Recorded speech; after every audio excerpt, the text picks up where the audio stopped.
Shakespeare copiava, Machado de Assis copiava. Os maiores autores da história copiavam e copiam. E ainda assim, ninguém jamais os acusou de falta de originalidade. Vivemos obcecados pela ideia de criação pura, como se boas histórias precisassem nascer do nada. Nada vem do nada. Tudo é referência. As grandes obras nasceram do atrito com o que veio antes. Mitos, tragédias, romances, a história da arte sempre funcionou assim. Repetição com variação, roubo com transformação.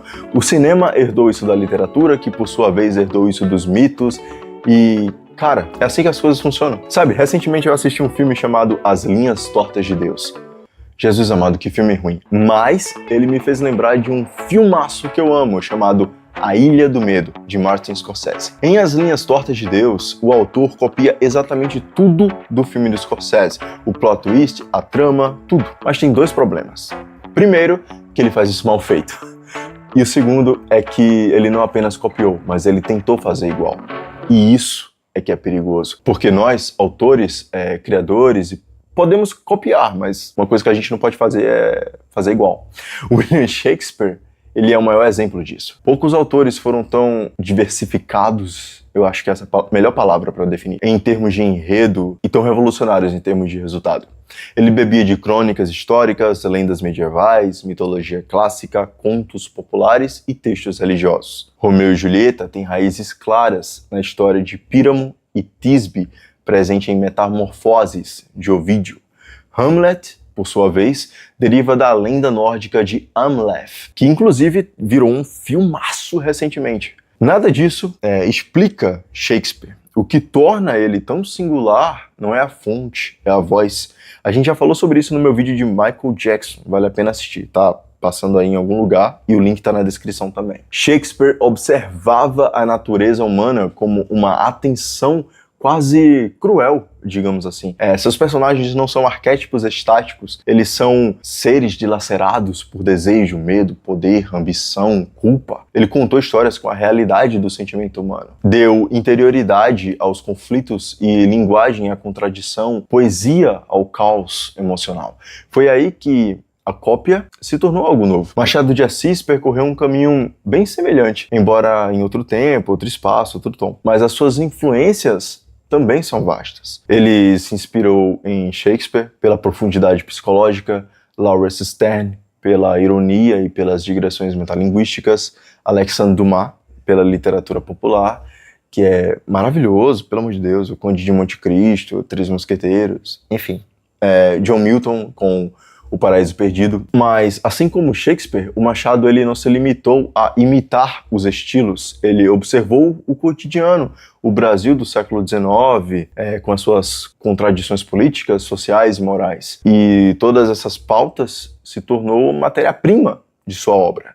A transição da monarquia para a república, a hipocrisia da burguesia carioca, as desigualdades de classe, tudo isso atravessa os romances como Esaú e Jacó, Memórias Póstumas de Brás Cubas. E Machado usava o riso não para aliviar, mas para expor. A sua ironia era uma lâmina. Em Dom Casmurro, o diálogo com Otelo, de Shakespeare, é escancarado, mas não de forma superficial. Capitu não é Desdémona. Bentinho não é o Otelo. O ciúme aqui não é uma explosão em tragédia aberta. Ele apodrece por dentro, corroendo o narrador e contaminando o leitor com a dúvida. Traiu ou não traiu? Machado não copiou a tragédia. Ele a internaliza, a transforma em reflexão psicológica e filosófica. A sua voz se manifesta na ambiguidade, na quebra da ilusão narrativa, na conversa direta com o leitor. Esse processo não parou nos clássicos. Ele continua acontecendo. Quando feito com inteligência, é primoroso. O Rei Leão, por exemplo, é essencialmente Hamlet. O príncipe que perde o pai, o tio usurpador, o exílio, o retorno, a restauração da ordem, etc. A diferença está no contexto. África, animais, musical, a estrutura permanece. A voz muda. Old Boy, de Park Chan-wook, é outro exemplo. Um filme que combina o Conde de Monte Cristo, essa vingança meticulosamente arquitetada e tudo mais, com Édipo Rei, trazendo o horror do destino inevitável para uma Coreia moderna, violenta e moralmente ambígua. Na verdade, a trilogia toda da vingança desse diretor se constrói inteiramente sobre esse princípio. Histórias arcaicas de culpa, punição e desejo recicladas em narrativas contemporâneas e estilizadas. Isso torna um negócio profundamente autoral. Não há disfarce de influência, há uma transformação.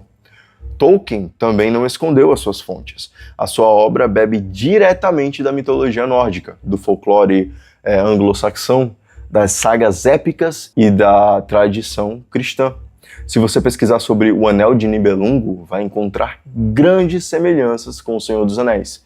O que ele fez, no entanto, foi algo bem raro. Ele criou esse universo, criou línguas e colocou valores cristãos em mitos nórdicos.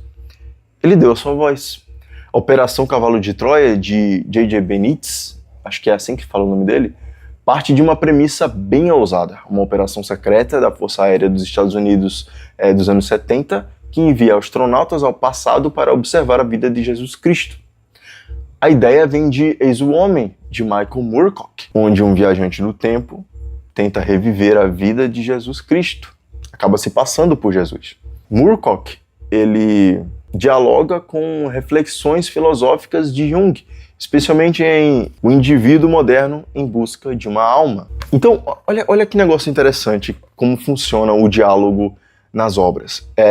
Só um parêntese, tem um canal maravilhoso do escritor Rodrigo Tavares, que ele fala, que ele tem um quadro que se chama Diálogos.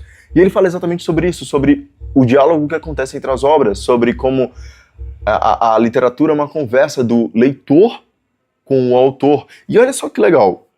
Imagina que em algum momento da vida, Michael Moorcock leu Carl Jung, O Indivíduo Moderno em Busca de uma Alma. E aí ele escreveu Eis o Homem, porque em Eis o Homem ele referencia esse livro.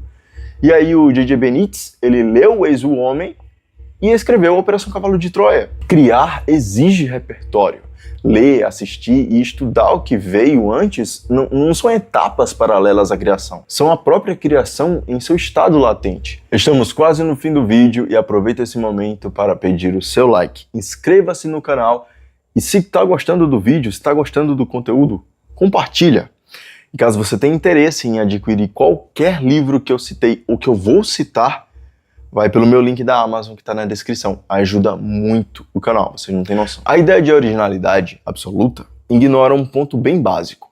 Sem repertório, o criador apenas recicla o que está mais próximo, acreditando estar inovando.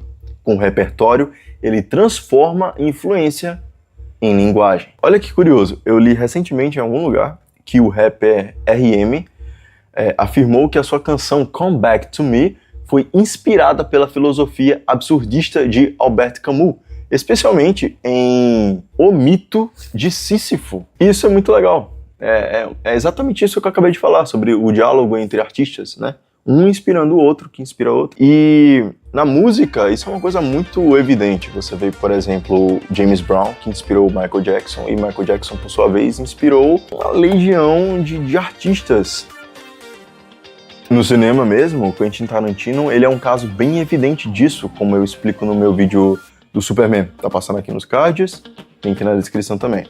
O mesmo vale para Star Wars, que muitos chamam de super original, na verdade uma síntese, né? Star Trek misturado com Duna, Western, mitologia clássica do monumento de Joseph Campbell, histórias de samurai, nada ali é inédito, é tudo rearranjado com uma intenção por trás. Partindo para os dias de hoje, a gente percebe que o maior erro não é copiar, é copiar apenas a superfície.